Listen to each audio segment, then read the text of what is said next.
Hoje estamos encerrando uma série, gente. É. A série foi longa, hein, Bispo G? Rendeu bastante, hein, meu? Demais, né? Também Aula é uma pra história caramba. maravilhosa. É demais, né? O falar do apóstolo Paulo é maravilhoso, é empolgante, né? É algo que te inspira mesmo.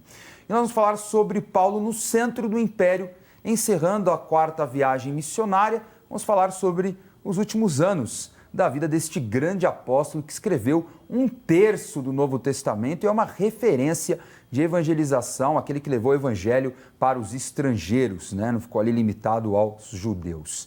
Veja aí o mapa, esta é a 4ª viagem missionária do apóstolo Paulo. Ele vai sair de Cesareia no barco, passa por Sidom, Mirra, troca de barco, passa por Creta, sofre um naufrágio aí nesse caminho para Malta. Em Malta pega outro barco, vai para Siracusa, Régio, sobe a Itália toda e chega em Roma. É isso aí, ponto final, Roma, cumprindo a palavra profética. O apóstolo Paulo chegou em Roma, onde encerrou a sua trajetória. Vamos ler então Atos 28:16, o que aconteceu em Roma.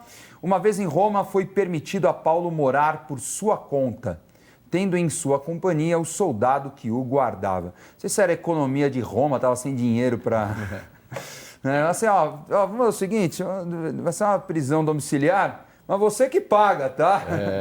Quer dizer, Paulo tem que pagar o aluguel, pagar as continhas lá, tudo mais, mas foi muito bom, ele teve liberdade de fazer cultos ali, reuniões, receber pessoas, então era algo estratégico, muito comum, pessoas que aguardavam o seu julgamento terem essa condição de prisão domiciliar, desde que guardada por um soldado. Paulo também não era uma figura de alta periculosidade, então ele não ia sair correndo, não ia fugir, não ia matar ninguém. Então ele teve esse privilégio, foi muito bom para ele na sua trajetória em Roma. Roma, Bispo G, centro do mundo da época, centro do império, né? Qual é a origem de Roma? A origem de Roma, ela é assim, a etimologia, né, a formação do nome, ainda é meio que incerta, né? Mas ela tem uma ligação muito forte com o termo rum. E o termo rum era a ligação que tinha com o seio, mas ligado assim, né, às mamas da loba, porque ela foi formada, né, por 2 homens, Rômulo e Remo. Então tem toda uma mitologia que fala a respeito da loba, que alimentou os 2 irmãos, e que num determinado momento um dos irmãos mata o outro e começa a formação dessa cidade, né, que é Roma. Mas a origem dela, né, inclusive, ela começa mesmo, né, oficialmente em 753 a.C. E esse período é um período de um domínio muito forte por parte dos etruscos, que era um povo muito desenvolvido na época, que tinha uma consciência muito grande a respeito do porvir. Então tem toda uma base que eles cresceram muito, progrediram muito, muita cultura. A cultura mais próxima que teve da cultura grega foram os etruscos. Então são eles que dão a base. Então desde 750, mais ou menos a 550, que é um outro período, essa influência etrusca dando a base para Roma. Então os etruscos dominavam praticamente a Itália e principalmente em Roma. E aí começa todo um lado, né? Tem até um lado de uma mitologia também, de 7 reis etruscos, que eram os 7 primeiros reis de Roma, que vai terminar em 550. Daí para frente, os etruscos entram num processo de estagnação. E é incrível, Bispo Dani, porque é o momento em que entra a demonologia oriental na cultura etrusca. E eles que tinham uma visão do porvir maravilhosa, uma visão que dava para eles um ênfase de serem dominadores, eles tinham assim um humor para serem vencedores, eles tinham tudo preparado para serem o que eles eram. Bem positivos. Positivos. O porvir, tudo. Uhum. E aí começa a entrar uma influência da demonologia, da demonologia oriental, principalmente quando eles derrotam um grupo chamado cartagineses, que eram os fenícios, que trouxeram essa cultura. E eles destroçam os cartagineses, acabam com eles. Então eles matam mais de 1 milhão de pessoas. Eles limpam do mapa os cartagineses. E é nesse período que a gente não sabe o porquê, mas entra essa demonologia e eles começam a se sentir abatidos. Então tinha até interessante que tinha um barqueiro que era aquele que levava para o paraíso os que morriam. E o barreiro era chamado Charonte, ou Caron. Ele levava, era uma passagem maravilhosa, lugar lindo, e eles iam, desfrutavam. Só que agora, o Charon é um demônio, tipo de um gênio, com nariz, né, bem característico, adunco, cor esverdeada, azulada, que é a cor da morte, e está levando eles para uma decadência quase que no inferno. Então a gente percebe que como que espiritualmente começa a se erguer Roma e tem que se abater os etruscos. E a gente vê essa característica acontecendo. E esse abatimento, esse medo romano, que tem até o termo paura, né? Paura. Paura. A força de Roma e as grandes conquistas, obviamente eles tinham a disciplina, eles tinham a organização. Organização. Absurda. Mérito maravilhoso. Absurdo. Mas muito das conquistas era o medo. É. Quando vinham, tocavam os tambores romanos, vinha um medo que era alguma coisa que os povos se entregavam muito sem qualquer tipo de resistência. Que era uma entidade, uma potestade que tinha esse lado do medo, a paura. Criava um clima. Criava. É o clima do medo, da derrota. E quantas pessoas vivem isso hoje, né, Bispo G? Sem dúvida. Aquela Quantas região... pessoas assim e estão na nossa geração, né, sofrendo de depressão, de medo, de pânico, e elas são envolvidas por ambientes mesmo, né? Os demônios ali envolvendo a pessoa. Se recebe uma má notícia, já acabou, se entrega. E realmente, para vencer esse ambiente, é a fé, né? É a esperança, é a autoridade apostólica, é a unção do Espírito. E Paulo estava num ambiente assim, ambiente de terror, de medo. E assim, enfrentando o pior imperador, que era Nero. A gente falou tanto de Nero nas outras aulas. Nero era um cara insano, um cara que colocou fogo em Roma, torturava de monte, né? Violentíssimo. Perseguia pessoas e crucificava, assim, em todas as ruas, né? Forrava de gente morta. O cara maluco, mesmo insano. E esse foi o cara que Paulo ia enfrentar. Então, Paulo estava num ambiente difícil, porque ele teve que enfrentar medo. Medo, a paura romana, né? Esse ambiente de terror. E como Paulo enfrentou isso? Né? Versículo 17 fala assim, 3 dias depois que chegou, ele convocou os principais dos judeus. Você vê que Paulo não tinha... tempo ruim não, né? Não tinha tempo a perder. E quando se reuniram, lhes disse, varões irmãos, nada havendo feito contra o povo ou contra os costumes paternos, contudo, vim preso, desde Jerusalém, entregue nas mãos dos romanos, os quais, havendo-me interrogado, quiseram soltar-me sob a preliminar de não haver em mim nenhum crime passível de morte. Diante da oposição dos judeus, senti-me obrigado a apelar para César, não tendo eu, porém, nada de que acusar minha nação. Foi por isto que vos chamei, para vos ver e falar, porque é pela esperança de Israel que estou preso com esta cadeia. Então eles lhe disseram, nós não recebemos da Judéia nenhuma carta que te dissesse respeito. Também não veio qualquer dos irmãos que nos anunciasse ou disseste de ti mal algum. Contudo, gostaríamos de ouvir o que pensas, porque na verdade é corrente a respeito desta seita que por toda parte é ela impugnada. Bom, o apóstolo Paulo obviamente queria acessar, como ele fazia em todas as cidades, os judeus. Era muito mais fácil evangelizar na mente dele um judeu que já tinha contato com as promessas dos profetas, da própria lei, do que chegar com um pagão e falar sobre Jesus, um pagão que adorava trocentos deuses. Então, era um costume. Então, ele já chegou para falar com os judeus, para ter esse apoio. E os judeus foram francos, a gente não sabe nada do que está acontecendo. Né? O que sabemos é que realmente essa seita, porque eles viam a doutrina do reino de Deus, de Jesus Cristo, o evangelho, como uma seita, como se fosse mais uma corrente judaica. E Paulo estava ali para falar, não, estou aqui para falar para vocês a verdade. Então, ele falou, não, a gente tem interesse em ouvir. Agora, como é que pode, Bispo G, assim, tudo que Paulo era não saberem? Quer dizer, há outros no Novo Testamento, há outros momentos no Novo Testamento também que Roma é mencionado, além de Atos? Então, você falou sobre conhecimento, né? Porque a situação que está acontecendo em Roma é que eles já estão como que vacinados em relação àquilo que Paulo estaria trazendo. Então, eles já tinham um pé atrás. A gente vai ver que isso vai se processar. Mas o problema espiritual de Roma que era complicado. Então, Roma, ela era tida como a Babilônia. Então, ela é mencionada em outros lugares do Novo Testamento, inclusive por Paulo, antes dele ter chegado em Roma. Ele cita ela como Babilônia. E Pedro também, né? Pedro também. Em 1 Pedro 5,13, ele fala aquela que se encontra na Babilônia. Na Babilônia. Olha só. Então, a gente percebe que o conceito de Roma é o conceito de Babilônia. Algo assim que é... O que é a Babilônia? A gente vai ver também, até em outros estudos, Babilônia era assim... Quando você quer falar alguma coisa de luxúria, de prostituição, de coisa ruim... Comparativo, Babilônia. Babilônia. E Roma era a Babilônia da época. Então tem todo esse contexto e, obviamente, Paulo ali, enfrentando toda essa estrutura, e os judeus que já estavam lá, sem perceber, já estavam sendo levados pelo sentimento de Roma, o sentimento da Babilônia. Da Babilônia, perfeito.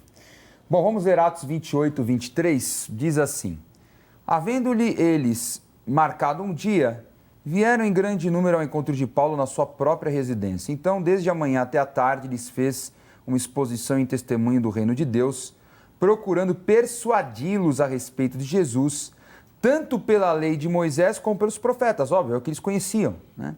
Houve alguns que ficaram persuadidos pelo que ele dizia, outros, porém, continuaram incrédulos. E havendo discordância entre eles, despediram-se, dizendo, Paulo, estas palavras: bem falou o Espírito Santo a vossos pais. Paulo não deixava barato não, né? Bem falou o Espírito Santo a vossos pais, por intermédio do profeta Isaías, quando disse, vai a este povo e dize-lhe, de ouvido ouvireis e não entendereis, vendo vereis e não percebereis. Bom, Paulo... mas isso aconteceu também em muitas cidades, né, Bispo G? Não era algo exclusivo de Roma. Ele pregava de judeu que acreditava, de judeu que não acreditava. Mas ali ele... Acho que Paulo já estava naquele final de vida também, já estava mais velho. Não estava com mais paciência, né? Não estava mais poupando ninguém. Eu brinco muito, né? Quando você vê o programa Silvio Santos, você fala assim, ó, Silvio Santos já não tem mais nada a perder, ele já está velho. Exatamente. Eu falo, depois de 60 anos, falo, ó, tô nem aí, vou arrebentar mesmo, né? É isso mesmo. Eu achei interessante, ele não fazia isso no final, não. É verdade. O máximo que ele fez numa cidade é falar assim, vocês não querem, eu vou para os gentios. Máximo. Agora falar, né? Olha, Isaías diz isso mesmo e tal. O cara já estava sem paciência, né? Agora, quem defendia Paulo em Roma? Porque, Bispo G, afetado até pelo ambiente, e ele estava enfrentando medo. Sem dúvida. E a gente vai ver que muitas vezes ele esteve ali também sozinho. Né? Ele, inclusive, foi abandonado, né? E vai lamentar isso em 2 Timóteo, né? Mas quem esteve defendendo Paulo enquanto ele esteve em Roma? Então, o pior é que ninguém defendeu Paulo. Então, você imagina a situação do apóstolo Paulo. Longe da sua terra, longe da sua cultura, longe dos amigos. Morando na sua casa, recebia pessoas, mas quem ele recebia seriam mais as pessoas que queriam saber a respeito do reino dele, assim. Bom, novas pessoas. Mas aqueles que poderiam ajudá-lo, não o ajudaram. E a gente percebe, né, porque a segunda carta de Timóteo, ela foi escrita em Roma. E ele mesmo fala que na primeira defesa dele, que é esse momento, né, logo em seguida, a primeira defesa dele, ninguém estava com ele. Aliás, então, fala ele assim, estava né? sozinho. Fala assim, antes, a passagem diz assim, antes todos me abandonaram e que isso não lhe seja posto em conta. Ele até perdoou, né? Assim, a atitude de falar que isso não seja cobrado deles é tipo assim, eu estou perdoando pelo fato deles terem me abandonado. E tem um lado, Dani, eu acho assim, são várias vertentes que levam a pessoa a fazer isso. Muitos que se deixam envolver pelos apelos do seu dia a dia, trabalho, família, eu digo no contexto de não permitir que fique o evangelho acima de tudo, porque evangelho é família, evangelho é casa, evangelho também é trabalho. Tá em tudo. Evangelho é tudo. Relacionamento com Deus é toda com hora. Deus e tudo que é teu. Claro. Mas a gente percebe outros, né? Até Paulo também, num determinado momento, fala, Demas me abandonou, outro foi atrás do seguinte século. Então a gente percebe que aqueles que podiam ajudar, ou estavam levados pelo medo, a paura, ou pelas suas preocupações do dia a dia, ou outros já não estavam nem aí com o verdadeiro evangelho, né? Então, esfriaram na fé. O que era a situação de Paulo ali, né? E a gente percebe que aparece ali alguém também para dar um pouquinho de refrigério, né? Agora, é interessante, porque muitas pessoas agem assim hoje, vê o pastor precisando de uma ajuda. Sem dúvida. Há a necessidade de evangelizar, há uma missão, há uma pessoa que tem que ser cuidada, que tem que ser acompanhada, pastoreada, que de repente o pastor não consegue, né? Um grupo tão grande, precisa de ajuda. E é triste, Bispo G, porque tem tudo a ver com esse momento de Paulo. Né? Cruza o braço, fingir que eu não vi no WhatsApp a mensagem. Né? Às vezes manda lá, gente, preciso de ajuda, finge que não viu. Pastor, puxa, foi tão difícil o dia, eu nem vi a mensagem, que de repente poderia ter ajudado. Sem dúvida. Pessoas, e nós somos uma geração complicada. Tenho pregado muito sobre isso, Bispo G. Qual é a igreja que a gente vai deixar para os nossos filhos? Porque ninguém mais quer ser pastor, ninguém quer ser líder. As pessoas vão na igreja assim, eu quero ser feliz, quero ser curado da minha depressão, quero ter dinheiro, quero que Deus me abençoe, que eu tenha um trabalho maravilhoso. Quer dizer, pessoas querem o quê? Serem ricas, poderosas, saudáveis e tal.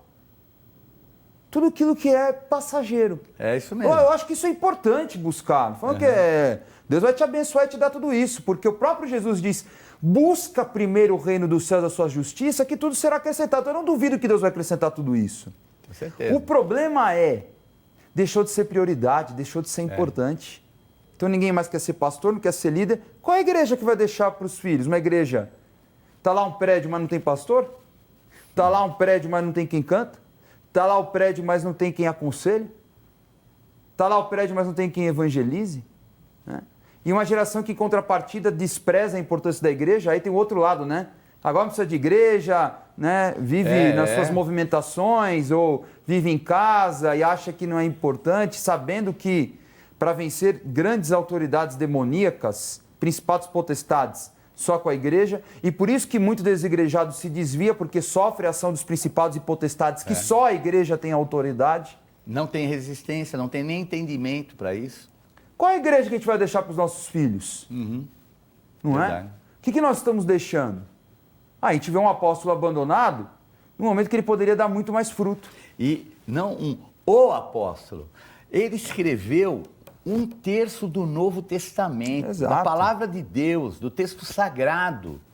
Então veja o empenho, a dinâmica, a entrega, o esforço, o trabalho. Quantas viagens ele fez pelo mundo, ia, voltava, tudo que nós falamos. E agora em Roma, sozinho. É uma ingratidão absurda. Terrível. Né? E eu acho que quem é pastor, primeiro que pastor não é profissão, nem ofício. É isso pastor mesmo. É um chamado ao ministério. Também. Agora, o pastor, que pode ter seu tempo dedicado integralmente, né, o tempo todo vive da obra, né, recebe um recurso da obra para pastorear, para administrar a obra. Tem outros pastores que têm as suas profissões e se dedicam nos horários que têm disponíveis para a obra, enfim. Agora, o que pastor sofre demais, eu falo como pastor, bispo G pastor, é ingratidão. É mesmo. Quantas pessoas... claro que a gente não faz isso por troca. Então você está falando agora, bispo, que as pessoas têm que ser gratas por você, faz por troca. Não.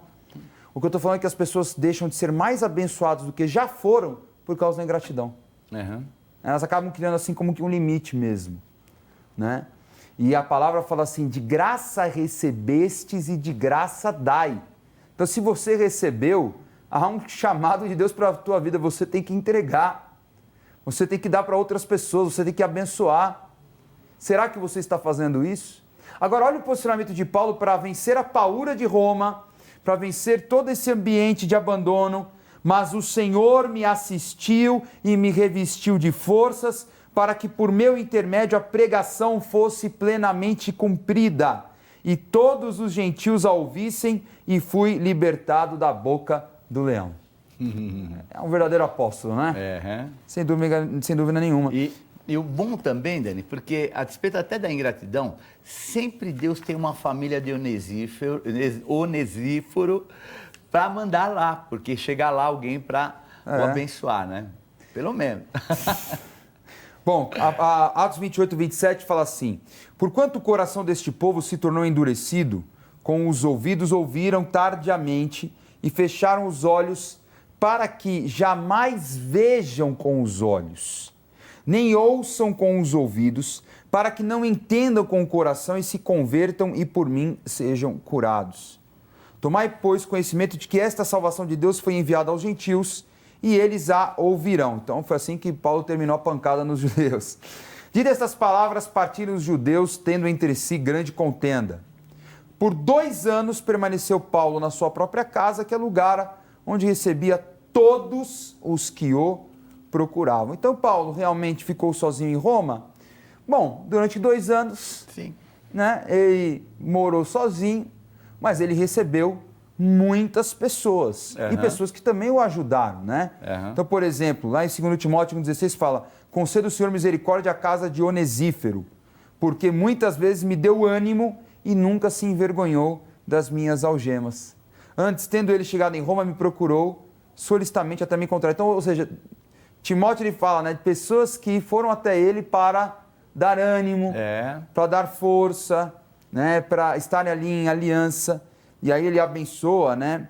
Então, será que Paulo nessa altura, Bispo G, ele tinha receio de ser morto? Porque lá em 2 Timóteo 4,6 fala assim: quanto a mim, eu estou sendo já oferecido por libação e o tempo da minha partida é chegado.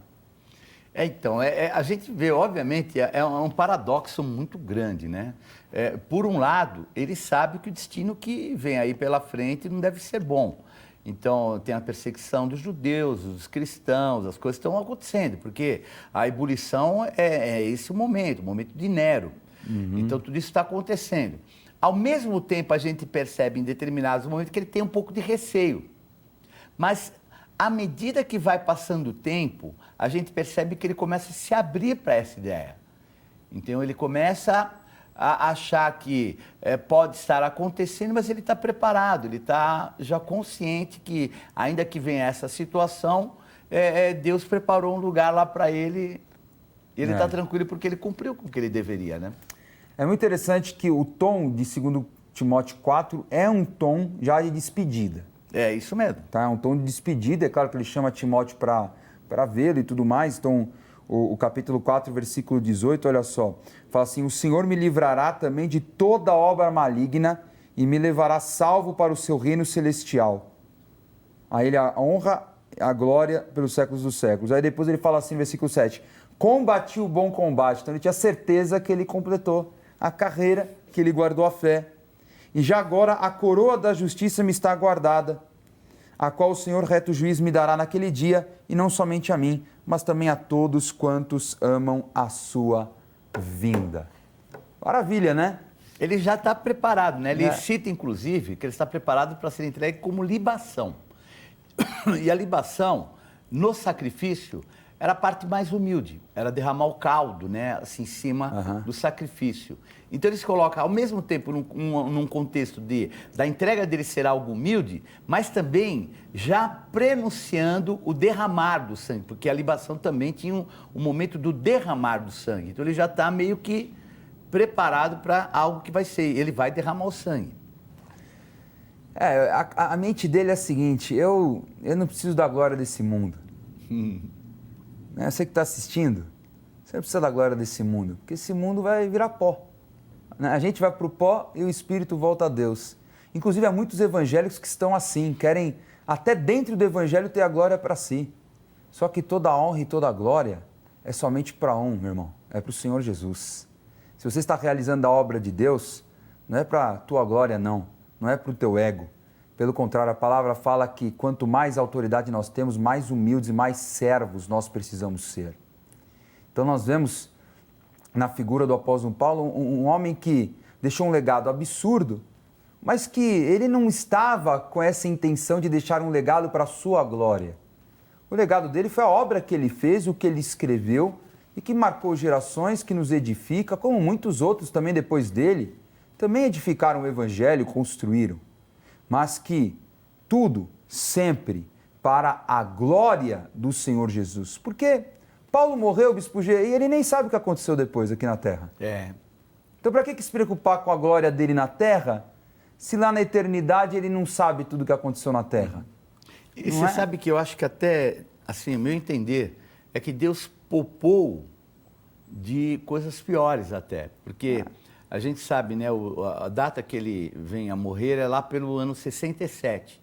E é no ano 70 que Jerusalém é totalmente destruída. E os judeus são muito perseguidos. E dali para frente as coisas iam ficar muito piores. Imagina a tristeza dele de saber que Jerusalém foi destruída. Destroçada. Não queriam queriam mudar até o nome da cidade. O romano não dava moleza. E ele sabia que quem a destruiu era onde ele estava morando. Então eu acho que até isso Deus poupou o sentimento dele. E Pedro também, né? Morreu muito próximo, na mesma época de Paulo. Isso. Né? Morreram muito, segundo a tradição, eles morreram praticamente assim no mesmo ano, ou uma diferença de 2 anos. Agora, é interessante, a tradição diz que ele foi morto a fio da espada, né? Foi decapitado. Tem até uma abadia em que a Igreja Católica indica como local onde aconteceu, que é a abadia de São Vicente, né? Você vê aí na imagem. Então, a tradição católica acredita que foi exatamente nesse local em que o apóstolo Paulo, ali em Roma, foi decapitado por ordem do imperador Nero, né? E 3 anos antes de Jerusalém ser, como o bispo já disse, destruída, né? Então, eu acho incrível, assim, um homem, né, que tinha muito poder, muita autoridade, não deixou de exercer sua autoridade, mas que foi humilde, né, bispo Gê? Em todo o tempo foi, assim, incorruptível. E é um desafio dos cristãos hoje se tornarem também incorruptíveis, não deixar que o coração seja realmente tomado de ego, inflado, né? Mas saber que tudo está na justiça de Deus.